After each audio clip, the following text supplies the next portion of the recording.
That's clearly one of the sectors which is in focus, even as we see Donald Trump come back, and well, make several proclaimments.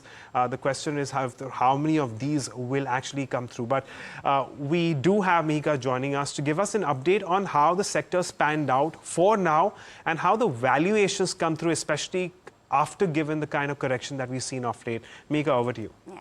So let me just give you a kind of backstory. At the start of FY25, renewable stocks were trading at high valuations, and these valuations was due to a strong rally over the past 2 years, and the rally was on order wins, robust execution, a strong financial performance, and overall euphoria surrounding the theme.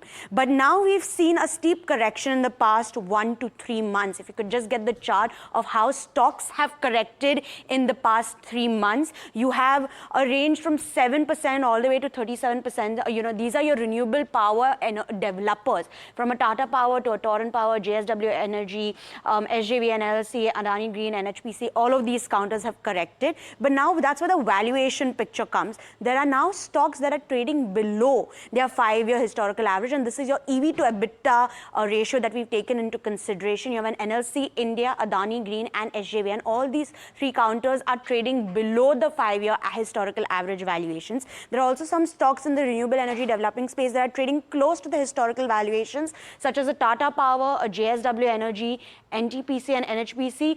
A few, metrics here and there, but they're very close to their 5-year average. And as per Elara Securities, Vice President and Senior Analyst for Power, there are some counters where the risk-reward now seems favorable. That's a JSW Energy, a Tata Power, a CSC, an SJVN, and NHPC, as well as an NLC India. Even in the wind turbine manufacturing space, you have seen Inox Wind and Suzlon Energy see a downtick of 23 to 30% in the last 3 months. For Inox Wind, their 12-month forward EV to EBITDA does still stand higher than the historical average at 38.5x. But for Suzlon Energy, it stands lower than the historical average, and currently it trades at an EV to EBITDA forward ratio of 34 times. And lastly, we have the solar module manufacturers. Recently listed Waaree Energies, Premiergies, listed with strong gains, had seen a very good up move in the first few days of listing, but stocks have corrected 11 to 18% in the past month, and Kotak is optimistic on the industry demand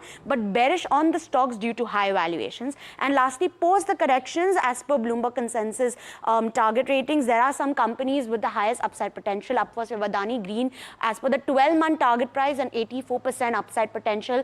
Inox Wind at 49%, NTPC at 36%, Suzlon Energy at 33.6%, Tata Power at 21%, NHPC and JSW at 21% as well. Obviously, we still have to watch out for how the Q3 numbers play out, but this is the picture post the correction.